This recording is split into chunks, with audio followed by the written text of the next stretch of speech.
Hello my dear students, I welcome you all beta. But today we are going to discuss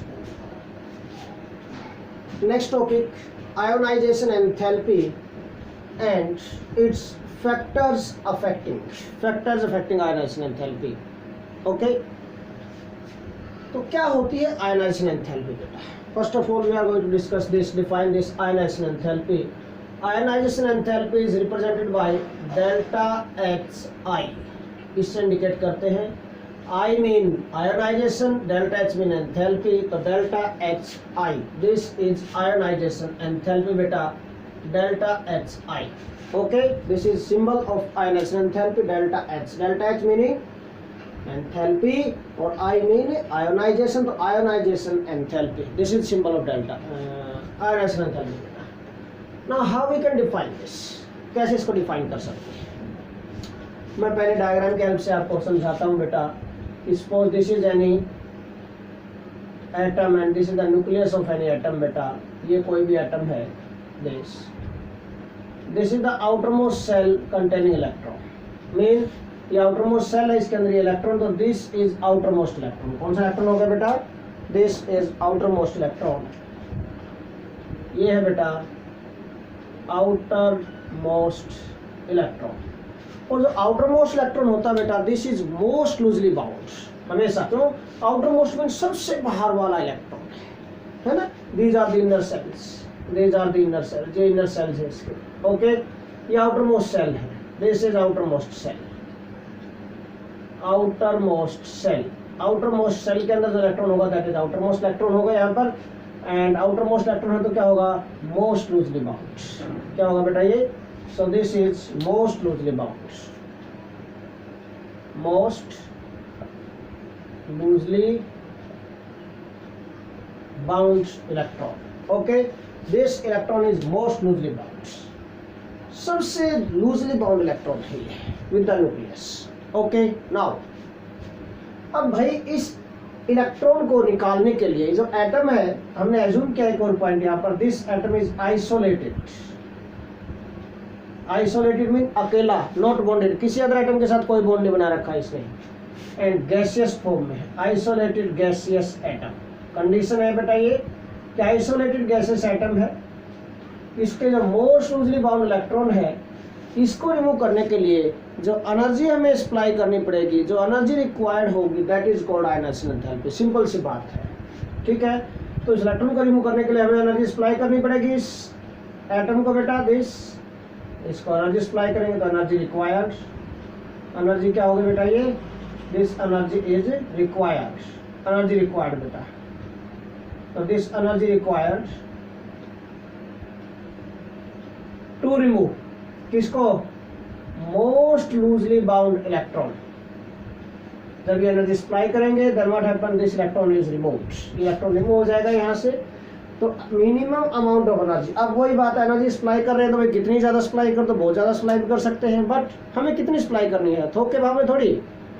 इतनी energy supply करनी है कि ये electron remove हो जाए. तो मिनिमम एनर्जी क्या होगा? Minimum energy required. क्या लिखेंगे फिर हम यहाँ पर? Minimum energy required. किसके लिए? To remove most loosely bound electron. कहाँ से? From an isolated gaseous atom is called ionization enthalpy. बिल्कुल सिंपल और इजीएस्ट डेफिनेशन मैंने आपको बताई बेटा. तो क्या बनेगी डेफिनेशन आयनाइजेशन एंथैल्पी की? The minimum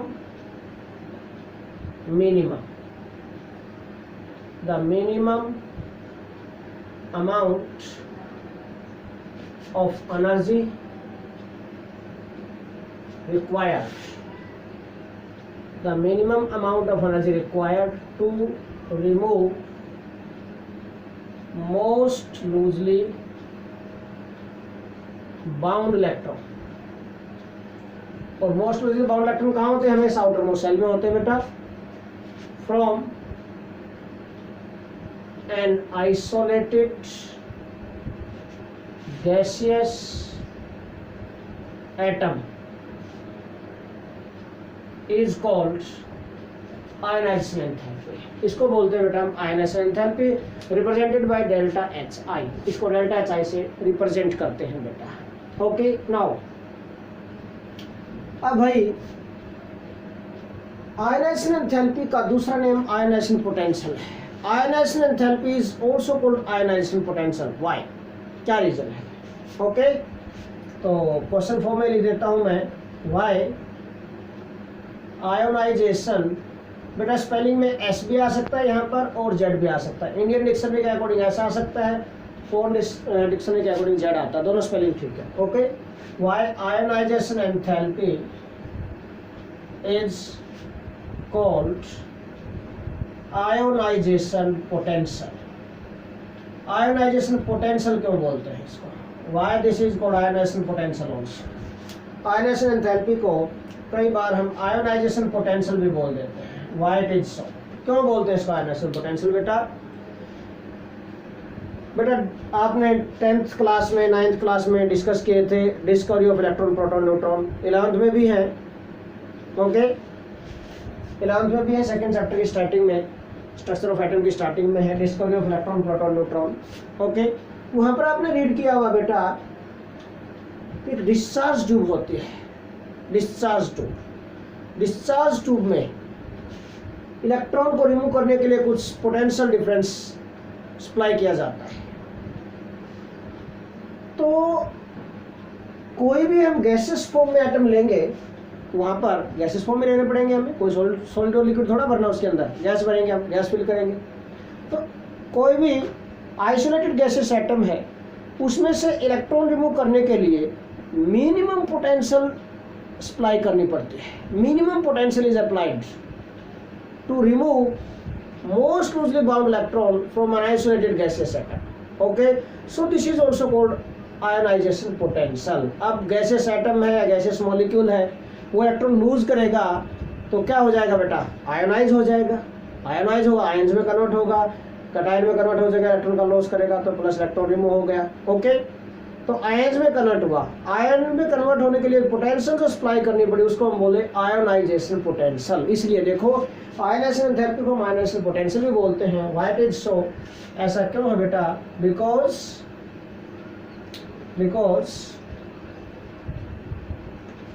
it is minimum potential difference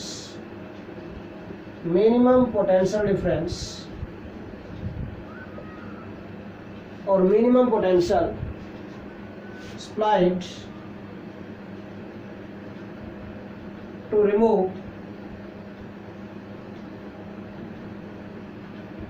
an electron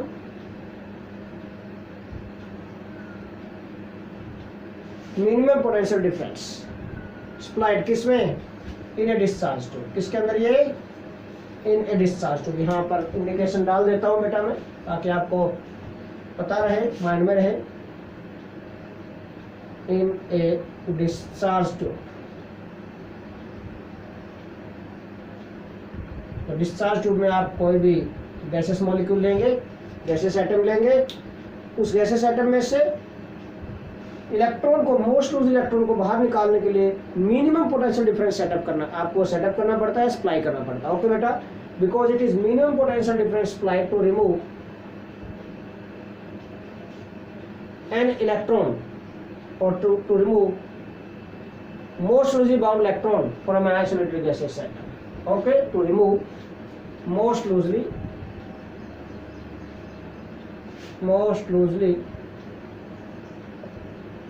bound electron from an isolated gaseous atom। Okay isolated gaseous atom में से डिस्चार्ज ट्यूब में मिनिमम पोटेंशियल डिफरेंस सप्लाई करना पड़ता है। This is minimum potential difference supplied to remove most loosely bound electron from an isolated gaseous atom. So it is called it is called बेटा ionization potential also। इसलिए इसको क्या बोलते हैं हम? आयनाइजेशन पोटेंशियल भी बोल देते हैं। ओके बिल्कुल इजी है। Now what are the units of ionization enthalpy? क्या यूनिट्स होंगे बेटा इसके? यूनिट्स ऑफ आयनाइजेशन एंथैल्पी बेटा, यूनिट्स भाई जो एनर्जी सप्लाई करनी पड़ती है, दिस इज एनर्जी रिक्वायर्ड, और एनर्जी के यूनिट्स क्या होते हैं, joules, kilojoules, calories, kilocalories, यही तो होती हैं। Okay, electron volt per atom, तो these are the units, different units possible है यहाँ पर इसके। इलेक्ट्रॉन वोल्ट पर एटम भी आप ले सकते हैं बेटा, ठीक है, इलेक्ट्रॉन वोल्ट पर एटम, और बेटा we can say that is kilocalorie ले सकते हैं आप, किलो कैलोरी पर मोल, और वी कैन से बेटा किलो जूल पर मोल भी ले सकते हैं। Okay, these are the different units of ionization enthalpy. तो यूनिट्स लिख रहा हूँ मैं अब यहाँ पर, यूनिट्स ऑफ आयनाइजेशन एंथैल्पी। क्या यूनिट्स होंगे, यूनिट्स ऑफ आयनाइजेशन एंथैल्पी। देखिए यूनिट्स, देखिए इसके units,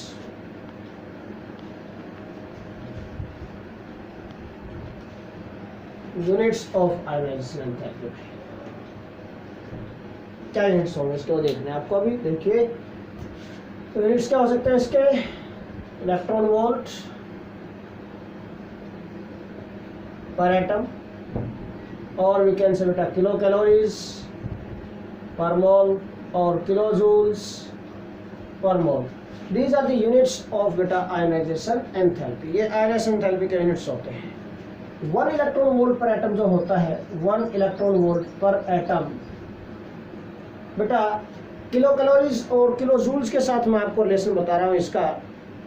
this is equal to 23.06 kilo calorie per mole, and this is also equal to बेटा 96.49 किलो जूल पर मोल, 96.49 किलो जूल पर मोल, किलो जूल पर मोल। तो ध्यान रखना हमेशा, यूनिट्स तो तीनों इसके, इलेक्ट्रॉन वोल्ट पर एटम ले सकते हैं आप बेटा, किलो कैलोरी पर मोल ले सकते हैं, किलो जूल्स पर मोल ले सकते हैं। बट अगर इनमें कहीं रिलेशन आपको यूज करना हो, जरूरत पड़ जाए, तो this is the relationship between electron volt per atom. 1 electron volt per atom जो होता है that is equal to 23.06 kilo calorie per mole के इक्वल होता है, and 1 electron volt is equal to बेटा 96.49 किलो जूल पर मोल के equal होता है। एक और पॉइंट आप लोगों को मैं बता रहा हूँ बेटा, यहाँ पर 1 कैलोरी जो होता है बेटा, 1 calorie is equal to 1 calorie 4.184 joules के इक्वल होता है। 1 calorie is equal to 4.184 joules के इक्वल होता है। ये भी माइंड में रखना आप, कैलोरीज को जूल्स में कन्वर्ट करना पड़ जाए कहीं पर, तो 1 कैलोरी इज इक्वल टू क्या होता है, दैट इज 4.184 जूल्स के इक्वल होता है। तो ये पॉइंट्स, ये यूनिट्स के लिए आप माइंड में रखना पॉइंट, ओके, आपको लर्न करना है। नाउ नेक्स्ट, इसके बाद सक्सेसिव आयनाइजेशन एंथैल्पी क्या होती है, what do mean by successive ionization enthalpies. Successive mean लगातार है, आपने एक इलेक्ट्रॉन रिमूव कर दिया, उसके लिए एनर्जी पास की, सप्लाई किया आपने, फिर आपने सेकंड इलेक्ट्रॉन रिमूव कर दिया, उसके लिए भी एनर्जी सप्लाई करनी पड़ेगी, फिर आप थर्ड इलेक्ट्रॉन रिमूव कर दें, उसके लिए और ज़्यादा एनर्जी सप्लाई करनी पड़ेगी। तो बार बार जो नेक्स्ट इलेक्ट्रॉन को सप्लाई करने के लिए हम एनर्जी सप्लाई करते हैं, इलेक्ट्रॉन को रिमूव करने के लिए जो एनर्जी सप्लाई कर रहे हैं बेटा, these are called successive ionization enthalpies. Okay, तो नेक्स्ट हम डिस्कस कर रहे हैं बेटा successive ionization enthalpies. Successive ionization enthalpies क्या होती है सक्सेसिव, नेम से पता चल रहा है। सपोज कोई गैसेस मेटल एटम है ना, गैसेस मेटल एटम में बेटा this any gases metal atom, it loses 1 electron, 1 electron का लॉस करेगा, it convert in gases metal ion. अपने आप थोड़ी लूज करेगा, इसको कुछ एनर्जी सप्लाई करेंगे तभी तो लूज करेगा, मोस्ट लूज 1 इलेक्ट्रॉन को लूज करेगा। This energy supplied is here first ionization enthalpy, इसको हम फर्स्ट आयनाइजेशन एंथैल्पी बोलेंगे बेटा। ओके, इसी तरह अगर ये गैसेस मेटल आयन है हैविंग 1 पॉजिटिव चार्ज, अगर इसमें से आपको नेक्स्ट इलेक्ट्रॉन रिमूव करना है तो फिर से हमें एनर्जी सप्लाई करनी पड़ेगी, एंड दिस इज कॉल्ड बेटा second ionization enthalpy. M2 positive में कन्वर्ट हो गया +1 इलेक्ट्रॉन। और इसी तरह अगर आपको थर्ड आयनाइजेशन एंथैल्पी चाहिए तो M2 पॉजिटिव गैसेस आयन है, इसको और ज़्यादा एनर्जी सप्लाई करेंगे बेटा, and this third ionization enthalpy it convert in M3 positive gaseous ion plus 1 electron. हर बार यहाँ पर चेक करो, नंबर ऑफ इलेक्ट्रॉन्स कम होते जा रहे हैं, नंबर ऑफ इलेक्ट्रॉन डिक्रीजेस। अब बेटा जेड इफेक्टिव क्या होता है देखिए, ionization enthalpy depends upon effective nuclear charge. Effective nuclear charge increase होगा तो what happens, electrons become tightly bound with the nucleus. Tightly bound होते जाएंगे तो व्हाट हैपेंस बेटा, more amount of energy required to remove the electron, more is the ionization enthalpy. Simple सी बात है। तो जो आयनाइजेशन एंथैल्पी, यहाँ पर जो सक्सेसिव आयनाइजेशन एंथैल्पी वैल्यूज हैं, these depend upon Z effective. Okay, more the Z effective, more the ionization enthalpy. Okay बेटा, तो ध्यान रखो यहाँ पर जो आयनाइजेशन एंथैल्पी है this is directly proportional to effective nuclear charge. Okay, अब यहाँ पर जेड इफेक्टिव जो होता है, you know very well, Z effective का मैंने पहले भी आपको फॉर्मूला बताया बेटा, that is equal to number of protons और and upon number of electrons, ये होता है। ओके, हर बार इलेक्ट्रॉन कम होते जा रहे हैं। फर्स्ट केस में मैक्सिमम नंबर ऑफ इलेक्ट्रॉन थे, सेकंड केस में उससे कम हो गए, थर्ड केस में उससे कम हो गए। मेन हम इफेक्टिव न्यूक्लियर चार्ज किस में कैलकुलेट करेंगे, फर्स्ट ऑफ ऑल यहाँ पर फर्स्ट केस में इसमें से रिमूव करना है इलेक्ट्रॉन, तो यहाँ इसका इफेक्टिव न्यूक्लियर चार्ज कितनी एनर्जी सप्लाई करनी पड़ेगी। Effective nuclear charge Z effective इसके लिए कैलकुलेट करेंगे आप, फिर जेड इफेक्टिव आप M1 पॉजिटिव के लिए कैलकुलेट करेंगे, फिर जेड इफेक्टिव आप M2 पॉजिटिव के लिए कैलकुलेट करेंगे। व्हाट हैपेंस, जैसे जैसे पॉजिटिव चार्ज आता जा रहा है बेटा, number of electron decreases, number of electrons क्या होते जा रहे हैं, डिक्रीजेस। ओके, तो it has maximum number of electrons with increase in positive charge on metal ions. क्या होगा बेटा, नंबर ऑफ इलेक्ट्रॉन्स क्या होते जा रहे हैं, डिक्रीजेस। और अगर देखो यहाँ पर number of electron decrease, proton तो वही रहेंगे ना, नंबर ऑफ इलेक्ट्रॉन डिक्रीज होते जाएंगे तो व्हाट हैपन बेटा, इफेक्टिव न्यूक्लियर चार्ज क्या होता जाएगा, इंक्रीज। सो जेड इफेक्टिव इंक्रीजेस रेगुलरली, और जेड इफेक्टिव रेगुलरली इंक्रीज होगा तो भाई टाइटली बाउंड होते जाएंगे न्यूक्लियस के साथ इलेक्ट्रॉन, है ना। दिस मीन्स, इसका मीनिंग क्या बेटा, this means electrons become more and more tightly bound, more and more tightly bound with the nucleus as we move from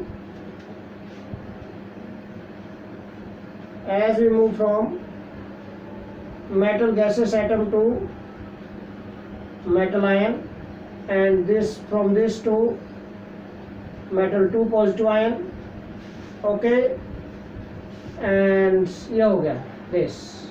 अगर यहाँ से यहाँ पर चलेंगे, यहाँ से यहाँ पर चलेंगे हम, तो व्हाट हैपेंस बेटा, इफेक्टिव न्यूक्लियर चार्ज इंक्रीज होता जा रहा है। इसका मतलब electrons become more and more tightly bound with the nucleus as we move from this to this and this to this.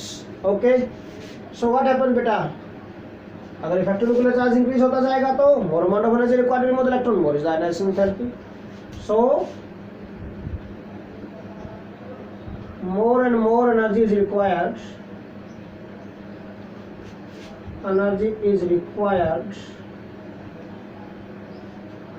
to remove successive electrons,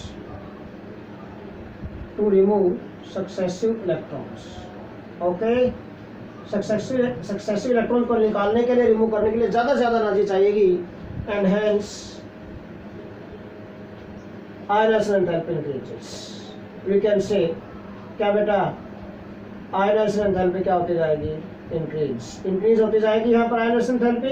तो अगर यहाँ पर लेसन दे हम सक्सेसिव आयनाइजेशन एंथैल्पीज में बेटा, जो थर्ड आयनाइजेशन एंथैल्पी है that is maximum होगी, उससे लेस कौन से होगी, सेकंड आयनाइजेशन एंथैल्पी, और लीस्ट कौन से होगी बेटा, first ionization enthalpy. Okay, this is the order of successive ionization enthalpy. Maximum value, maximum energy supply जो करनी पड़ेगी वो किस में होगी, एनर्जी सप्लाइड को ही तो हम आयनाइजेशन एंथैल्पी बोल रहे हैं, सिंपल सी बात है। ओके बेटा, सिंपल पॉइंट बिल्कुल। अब भाई अगर जैसे जैसे इलेक्ट्रॉन का लॉस होता जाएगा तो नंबर ऑफ इलेक्ट्रॉन डिक्रीज होते जाएंगे, प्रोटॉन तो उतने ही है, इफेक्टिव न्यूक्लियर चार्ज इंक्रीज होता जाएगा। अगर जेड इफेक्टिव इंक्रीज होगा तो व्हाट हैपन बेटा, इसका मतलब electrons become more and more tightly bound with the nucleus, tightly bound होते जाएंगे तो ज़्यादा से ज़्यादा एनर्जी रिक्वायर्ड होगी इसको रिमूव करने के लिए। क्यों?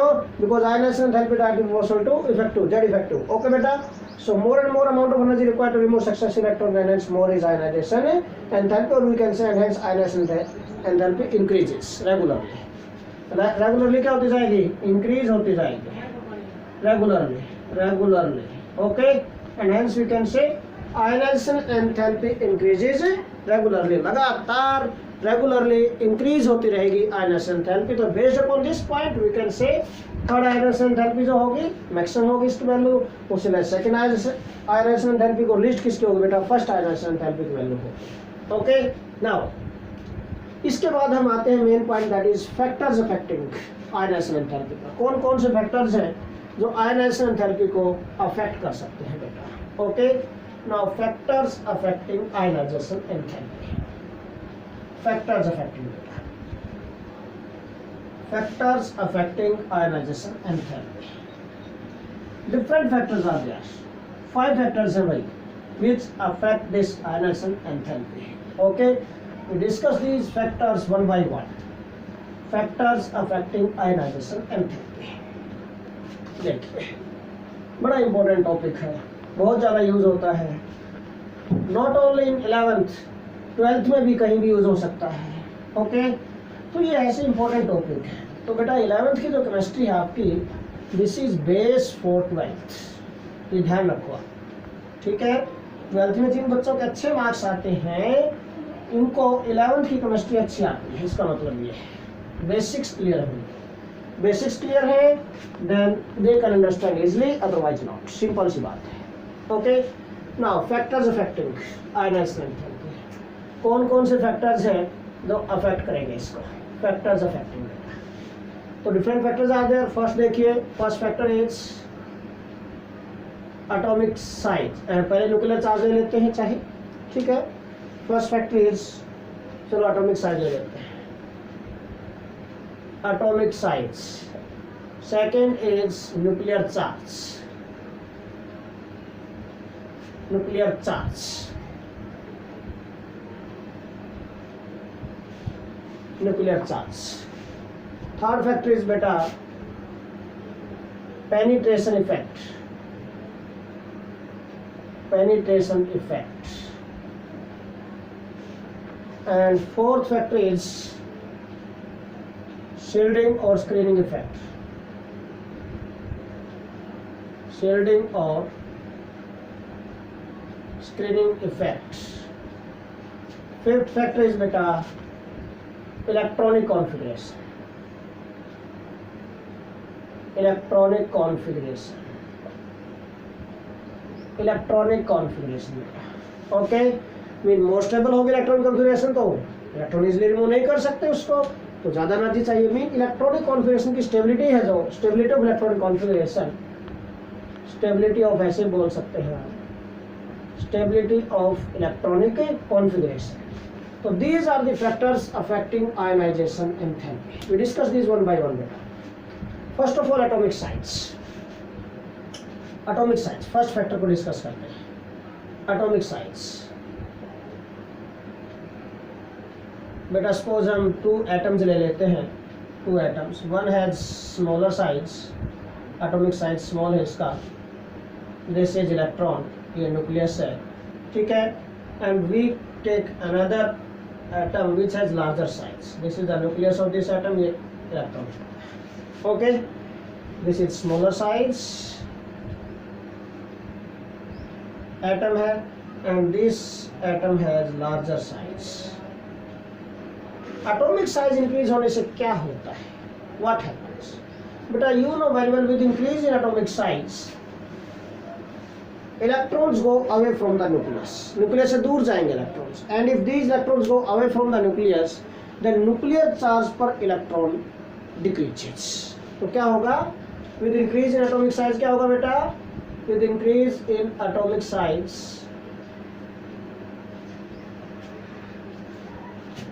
electrons go away from the nucleus, और अगर न्यूक्लियस से दूर जाएंगे which results decrease in nuclear charge per electron, जिसकी वजह से न्यूक्लियर चार्ज पर इलेक्ट्रॉन क्या हो जाएगा, डिक्रीज हो जाएगा। Nuclear charge per electron decrease होने का मीनिंग, इसका मीनिंग आपको पता है कि force of attraction of nucleus per electron ये डिक्रीज हो गया। Mean electrons become more and more loosely bound होते जाएंगे तो less energy is required to remove the electron, less is the energy density, simple सा पॉइंट है। Okay, तो nuclear charge per electron decreases, so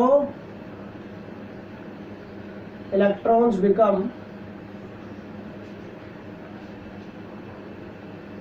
more and more loosely bound, or we can say electron become loosely bound, ऐसे बोल देते हैं simple, electrons become loosely bound,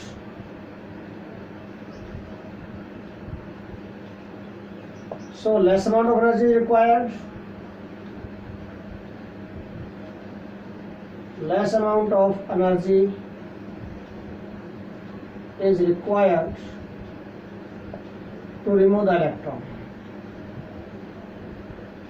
and hence lesser is ionization enthalpy.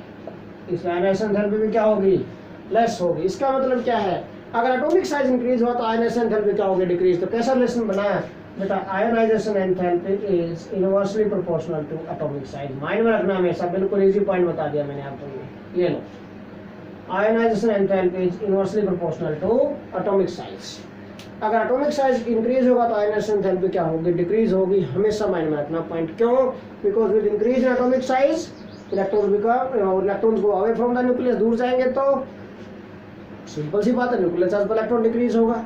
Nuclear charge per electron decrease होगा तो इसका मतलब क्या है, less amount of energy is required to remove the electron. Okay, tightly bound नहीं, लूजली बाउंड हो गई है, and hence lesser is the ionization enthalpy. Mean we can से ionisation enthalpy is inversely proportional to atomic size. अगर ये increase होगा तो decrease होगी, and vice versa. Vice versa mean बेटा, अगर साइज डिक्रीज होगा तो टाइटली बाउंड होते जाएंगे इलेक्ट्रॉन में, nuclear charge per electron increase हुआ, more amount of energy required to remove the electron, more is the ionization enthalpy. Now second factor nuclear charge. Second factor we are going to discuss nuclear charge. अब बेटा अगर हम second factor is nuclear charge, nuclear charge this. बेटा अगर हम two atoms ऐसे ले लेते हैं जिनका साइज कंपेरेबल है, या फिर साइज कंपेरेबल नहीं है बट न्यूक्लियर चार्ज इंक्रीज हो गया, ठीक है, size comparable spots, size comparable size है दोनों का, comparable size spots. Okay,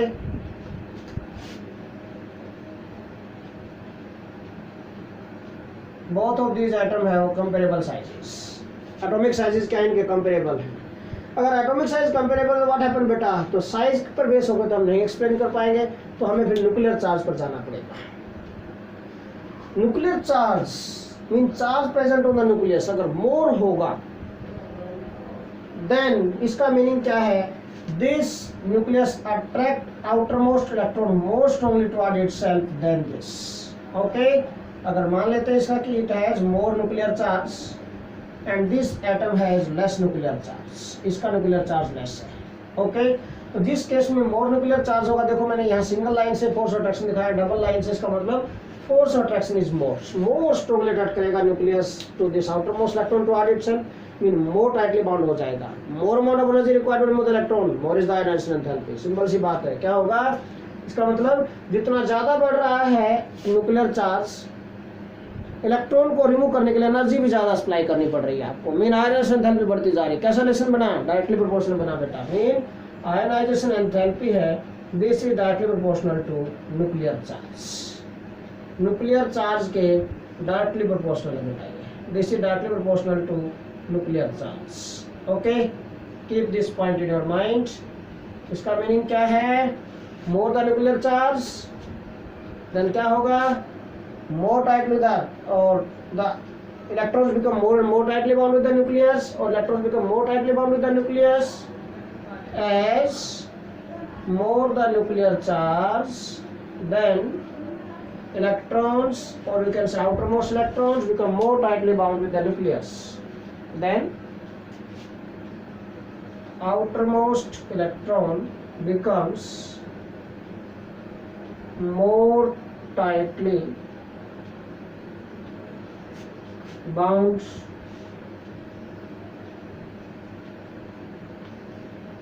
with the nucleus. Nucleus के साथ टाइटली बाउंड होते जाएंगे. सो a large amount of energy is required. Large amount of energy is required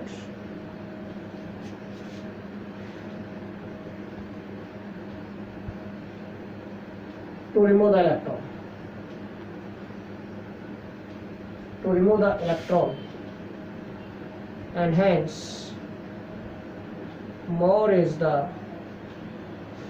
ionization enthalpy. और ionization enthalpy क्या हो जाती है बेटा? इंक्रीज हो जाती है, मोर हो जाती है. सो न्यूक्लियर चार्ज मोर है तो which has more ionization enthalpy? This second atom has more ionization enthalpy. First atom है, सेकंड एटम है, इसका न्यूक्लियर चार्ज ज्यादा है बेटा. तो दिस, जिसका न्यूक्लियर चार्ज ज्यादा है, this atom has more ionization enthalpy because ionization enthalpy is directly proportional to nuclear charge. Nuclear charge के डायरेक्टली प्रोपोर्शनल होती है बेटा ये, तो हमेशा माइंड में रखना आपको ये पॉइंट. नेक्स्ट फैक्टर बेटा, third factor, that is penetration effect. Third factor is बेटा पेनिट्रेशन इफेक्ट. क्या होता है पेनिट्रेशन इफेक्ट? पहले तो ये डिस्कस करेंगे हम, what do mean by penetration effect. Third factor बेटा देखिए, पेनिट्रेट कर जाना. अगर इंग्लिश डिक्शनरी का मीनिंग हम उठाएं यहाँ से, पेनिट्रेट करना मीन किसी के अंदर धस जाना, घुस जाना. ओके, ये होता है पेनिट्रेशन. अब हमें डिस्कस करना पेनिट्रेशन इफेक्ट क्या होता है. What do mean by penetration effect? क्या होता है पेनिट्रेशन इफेक्ट? देखिए कि भाई सेम सेल में डिफरेंट सब सेल्स होते हैं, S P D F, different sub shells are there in a particular shell. Different sub shells में इलेक्ट्रॉन हो सकते हैं वहां पर. ओके, तो डिफरेंट सब सेल्स में इलेक्ट्रॉन्स हैं, electrons present in the different subcells of this particular cell. These are also bounded with electron, bounded with nucleus. nucleus के साथ bound है, but जो बाउंडेशन है उनकी, जो फोर्स अट्रैक्शन वो तो डिफरेंट होगा ना, डिपेंड्स अपॉन डिस्टेंस.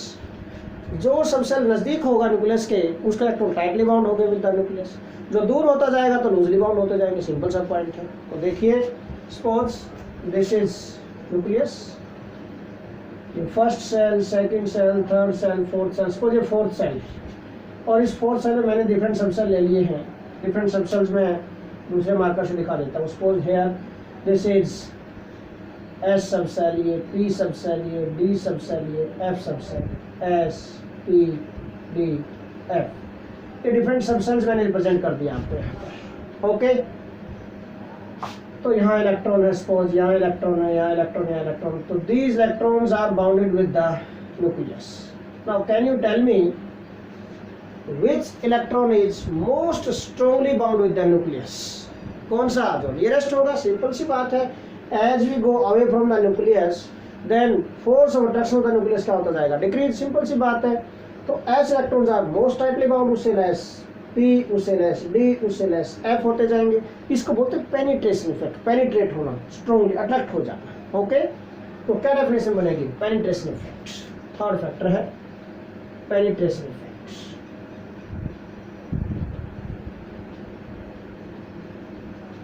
तो क्या डेफिनेशन बनी बेटा? The force of attraction. ये फोर्स ऑफ अट्रैक्शन है, द फोर्स ऑफ अट्रैक्शन किस किस के बीच में? Between nucleus and electrons present in different subshells. Electrons present in different subshells of a particular shell, किसी पर्टिकुलर सेल के जो सब सेल्स हैं उनमें जो इलेक्ट्रॉन्स हैं, उन इलेक्ट्रॉन्स के और न्यूक्लियस के बीच में जो फोर्स ऑफ अट्रैक्शन होता है, this is called penetration effect. तो यही लिखा मैंने यहाँ पर, the force of attraction between nucleus and electrons present in different sub shells of a particular shell is called penetration effect. बिल्कुल टू द पॉइंट लिखे हुए वर्ड्स में डेफिनेशन, यहाँ पर एक भी वर्ड एक्स्ट्रा नहीं लिखा हुआ। ओके पंच नाउ, अब इसका मतलब क्या है कि भाई न्यूक्लियस का जो फोर्स ऑफ अट्रैक्शन है मैक्सिमम किस पर होगा, किन इलेक्ट्रॉन्स पर होगा, जो electron nearest to the nucleus होंगे। सीधी सी बात है, s orbital is nearest to the nucleus, ठीक है। तो डिस्टेंस ऑफ डिफरेंट सबसेल्स क्या है बेटा, distance of different subcells, different subcells from nucleus क्या होगा बेटा, एस सबसेल क्या होता है, नियरेस्ट टू द न्यूक्लियस होता है। उससे ज्यादा किसकी डिस्टेंस होगी, उसके बाद क्या आएगा पी, देन क्या आएगा डी, और लास्ट में क्या जाएगा एफ। ओके, मीन नियरेस्ट क्या है, दिस डिस्टेंस बढ़ती जा रही है इनकी। नियरेस्ट क्या है, this s subshells, s subshell is nearest to the nucleus and f subshell is farthest to the nucleus, farthest to the nucleus. Understand क्या पॉइंट, सिंपल, ये नियरेस्ट होगा, ये फारदेस्ट होगा। ओके, मीन ये सबसे नजदीक होगा, वो सबसे दूर होगा, इसके बीच में। मीन सबसे नजदीक ये है, उसके उससे जो ज़्यादा दूर ये होगा बेटा, डिस्टेंस इंक्रीज होती जाएगी बिटवीन न्यूक्लियस एंड सबसेल, उससे ज़्यादा दूर ये होगा एंड सो ऑन। अब जितना डिस्टेंस बढ़ती जाएगी, जितना गैप बढ़ता जाएगा न्यूक्लियस और सबसेल के बीच में, उनके अंदर जो इलेक्ट्रॉन्स हैं उनका और न्यूक्लियस का फोर्स अट्रैक्शन भी डिक्रीज होता जाएगा, लूजली बाउंड होते जाएंगे। Mean electrons become more and more loosely bound. तो स्ट्रॉन्गली बाउंड किस में होंगे, जो नियरेस्ट होगा। मीन स्क्रीनिंग इफेक्ट जो होगा that is directly proportional to distance from the nucleus, ठीक है।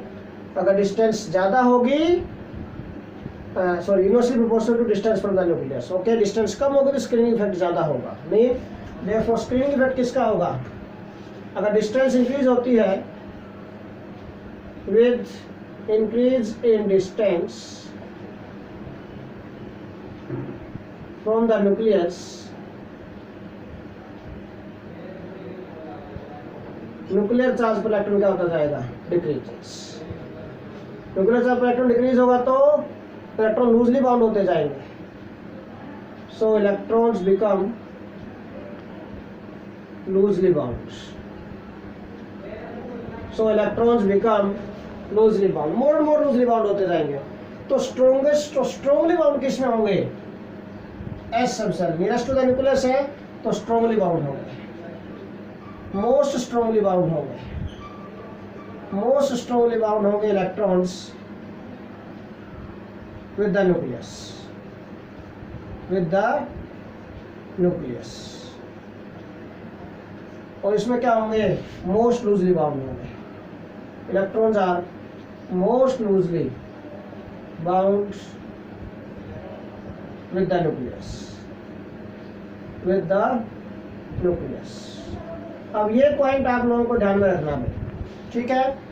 जितना नजदीक होगा उतने टाइटली बाउंड होते जाएंगे। तो therefore what is the order of screening effect, screening effect का क्या ऑर्डर होगा, therefore order of screening effect क्या होगा, order of screening effect is क्या आएगा बेटा, एस इलेक्ट्रॉन का सबसे ज्यादा होगा स्क्रीनिंग इफेक्ट, उससे less p then d then f. Okay, s P D f, because with increase in distance electrons become loosely bound. इसका मतलब s subshell nearest to the nucleus, तो इसके अंदर जो इलेक्ट्रॉन होंगे वो मोस्ट स्ट्रांगली बाउंड होंगे with the nucleus.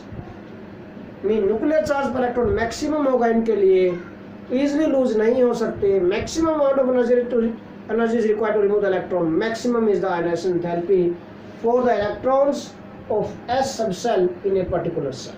Okay, so this is बेटा पेनिट्रेशन इफेक्ट का हो गया। पेनिट्रेशन इफेक्ट भी अफेक्ट करता है आयनाइजेशन एंथैल्पी को। नाउ इसके लिए हम वेरिएशन आगे करेंगे नेक्स्ट लेक्चर में, है ना, किसका कम होगा किसके लिए, सारे फैक्टर अप्लाई होंगे। तो पहले आपको सारे फैक्टर्स लर्न करने अच्छी तरह आज का लेक्चर देखने के बाद। नेक्स्ट है जो shielding effects. Next factor we are going to discuss बेटा शील्डिंग इफेक्ट। शील्डिंग इफेक्ट की डेफिनेशन तो मैंने बता दी थी आपको, प्रीवियस लेक्चर में बताई थी मैंने आपको। ओके, 7th लेक्चर में बताई मैंने आप लोगों को शील्डिंग इफेक्ट और स्क्रीनिंग इफेक्ट क्या होता है। The repulsive force experienced by valence electron और outermost electron due to the electrons present in inner shells, है ना, और due to inner shell electrons is called बेटा स्क्रीनिंग इफेक्ट और शील्डिंग इफेक्ट। ये हमने डिस्कस किया था बेटा। तो क्या हाउ दिस स्क्रीनिंग इफेक्ट और शील्डिंग इफेक्ट, स्क्रीनिंग इफेक्ट और shielding effect affect this ionization enthalpy, कैसे अफेक्ट करता है इस आयनाइजेशन एंथैल्पी को, ये हमें डिस्कस करना बेटा। Fourth factor this shielding effect और स्क्रीनिंग इफेक्ट कैसे बेटा। शील्डिंग इफेक्ट जितना ज्यादा होता जाएगा, जितना ज्यादा शील्डिंग इफेक्ट होगा, न्यूक्लियर चार्ज पर इलेक्ट्रॉन क्या होता जाता है, डिक्रीज होता जाता है उतना है। More the shielding effect lesser is the nuclear charge per electron. यही होगा ना बेटा, main nuclear charge per electron, और we can say Z effective है जो that is inversely proportional to shielding effect, inversely proportional to shielding effect. Shielding effect more होगा तो बेटा what happens, effective nuclear charge decrease हो जाएगा। Due to this electrons become loosely bound with the nucleus, और loosely bound होता जाएगा what happen बेटा, so easily remove हो सकता है। Mean less amount of energy required to remove the electron, less is the ionization enthalpy. Understand क्या point, ठीक है, less is the ionization enthalpy. अब जैसे पेनिट्रेशन इफेक्ट में हमने डिस्कस किया था कि मैंने बता दिया था कि मेन आयनाइजेशन एंथैल्पी किसकी मोस्ट स्ट्रांगली बाउंड किसके थे, एस इलेक्ट्रॉन्स थे, वहां पर मोस्ट स्ट्रांगली बाउंड थे, तो उसको मतलब मैक्सिमम एनर्जी सप्लाई करनी पड़ेगी वहां पर, तो एस इलेक्ट्रॉन्स की मैक्सिमम आयनाइजेशन एंथैल्पी होगी, बताया था ना। तो मीन न्यूक्लियर चार्ज पर डिपेंड करता है, न्यूक्लियर चार्ज पर इलेक्ट्रॉन पर डिपेंड करता है। अब यहाँ पर भी देखो, जैसे जैसे इनर सेल्स में इलेक्ट्रॉन बढ़ते जाएंगे due to increase in atomic number as well as atomic size, okay, as the number of electrons in inner shells increases then shielding effect increase होता जाएगा। तो as this shielding effect increases, if this shielding effect increases then effective nuclear charge क्या हो जाएगा, decrease हो जाएगा, ये decrease होगा। अगर ये डिक्रीज होगा तो व्हाट हैपेंस बेटा, due to this electrons become loosely bound with the nucleus, so less and less amount of energy required to remove the electron, lesser is the ionization enthalpy. ionization enthalpy क्या होगी, decrease हो जाएगी। तो ionization enthalpy अगर shielding effect increase हो तो ionization enthalpy decrease हुई। अगर इसके साथ हम रिलेशन चाहें तो ionization enthalpy का इनवर्सली प्रोपोर्शनल बनेगा रिलेशन भी यहाँ पर। ओके, तो क्या होगा बेटा, as the number of electrons in the inner cells increases, then magnitude of shielding effect क्या होगा बेटा, also increases, यह भी इंक्रीज होगा, which results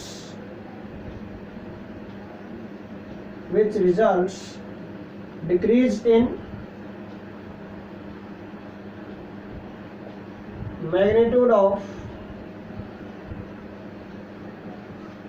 effective nuclear charge, that is nuclear charge per electron, ये डिक्रीज होता जाएगा बेटा। ओके, अगर ये डिक्रीज होगा तो इसका मीनिंग क्या है, सो electrons become more and more loosely bound with the nucleus, और लूजली बाउंड होते जाएंगे तो hence lesser amount of energy is required, less and less amount of energy required to remove the electrons, so lesser is the ionization enthalpy. Okay, less amount of energy is required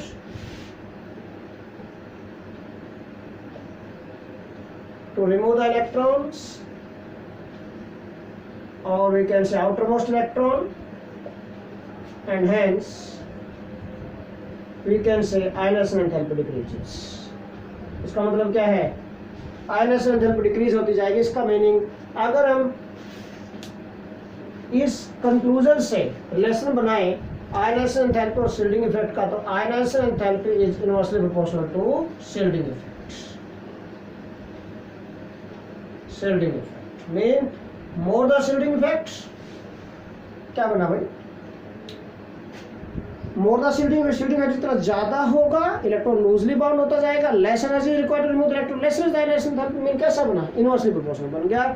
shielding effect जितना ज्यादा होता जाएगा mean effective nuclear charge decrease होता जाएगा. अगर effective nuclear charge decrease होगा तो ionization enthalpy भी क्या होती जाएगी, डिक्रीज होती जाएगी. अंडरस्टैंड क्या point, mean ionization enthalpy is directly proportional to, अभी थोड़ी देर पहले किया था हमने, इफेक्टिव न्यूक्लियर चार्ज. ये देखो इन दोनों को, इसको और इसको कंबाइन करके मैंने फाइनल बना दिया रिजल्ट आपके लिए base.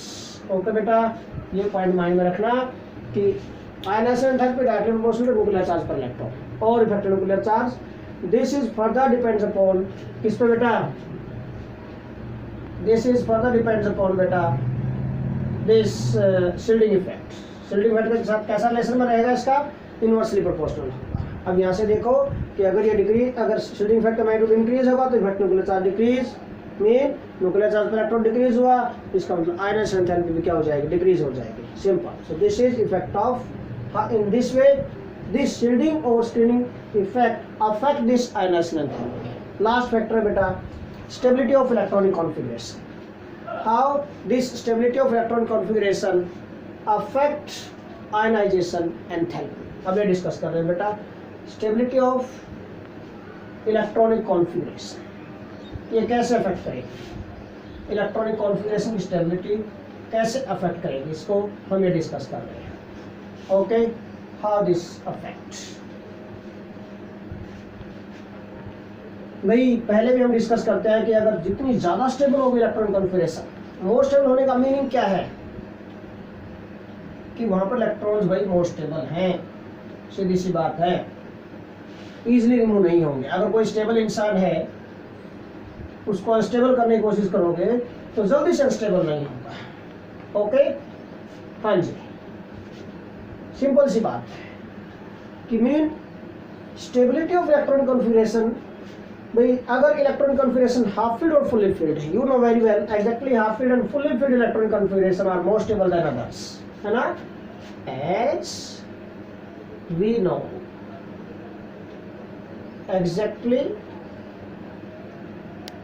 half fields and fully filled electronic configurations are more stable, are more stable than other electronic configurations. Other electronic configuration कौन सी, which are neither half filled nor fully filled. So क्या होगा बेटा, इसका मतलब क्या है, अगर स्टेबल इलेक्ट्रॉनिक कॉन्फिगरेशन है कोई, उसमें से आप इलेक्ट्रॉन रिमूव करोगे तो लेस स्टेबल हो जाएगी. प्रोसेस इज नॉन फेवरेबल, है ना. Mean if we remove any electron from more stable electronic configuration, then that will convert in less stable electron configuration and this process is non-favorable. Non-favorable process mean easily नहीं होगा, so large amount of energy required to remove the electron and hence large is the or higher is the ionization enthalpy. Okay, इसका meaning क्या बेटा, this means इसका meaning क्या होगा भाई, if we remove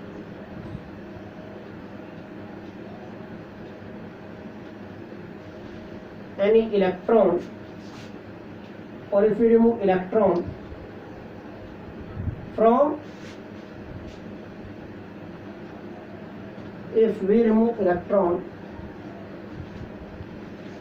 from more stable electronic configuration, then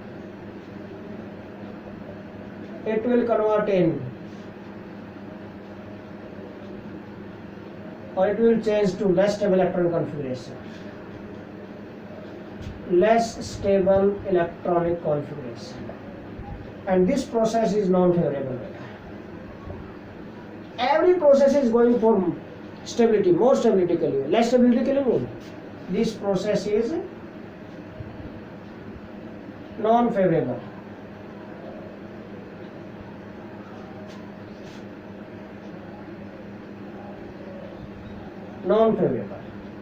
Non-favorable इसका मतलब है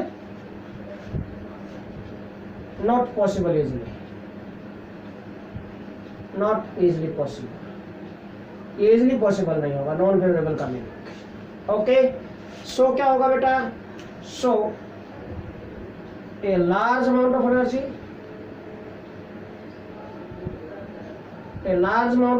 is required to remove the electron, and hence ionization enthalpy becomes high. तो आयनाइजेशन एंथैल्पी हाई होती है अगर हम स्टेबिलिटी ऑफ इलेक्ट्रॉन और मोस्ट स्टेबल इलेक्ट्रॉन कॉन्फिगरेशन में से इलेक्ट्रॉन रिमूव करेंगे. इसका मतलब क्या है? अगर स्टेबिलिटी ज़्यादा थी इलेक्ट्रॉनिक कॉन्फ़िगरेशन की, ठीक है, स्टेबिलिटी मोर है अगर इलेक्ट्रॉनिक कॉन्फ़िगरेशन की, then what happen? More stable electronic configuration, then more is ionization enthalpy. More is the stability of electronic configuration. क्या आया? More is the ionization enthalpy. कैसा रिलेशन बना? डायरेक्टली, ठीक है. मीन जो आयनाइजेशन एंथैल्पी है that is directly proportional to stability of electronic configuration. ये mind में रखना पॉइंट. मीन जितनी ज़्यादा स्टेबिलिटी होगी इलेक्ट्रॉनिक कॉन्फ़िगरेशन की उतनी ज़्यादा एनर्जी रिक्वायर होगी उसको रिमूव करने के लिए, इलेक्ट्रॉन को रिमूव करने के लिए. And hence we can say more is the ionization enthalpy. Okay, so this is all about today's lecture, beta. Thanks a lot.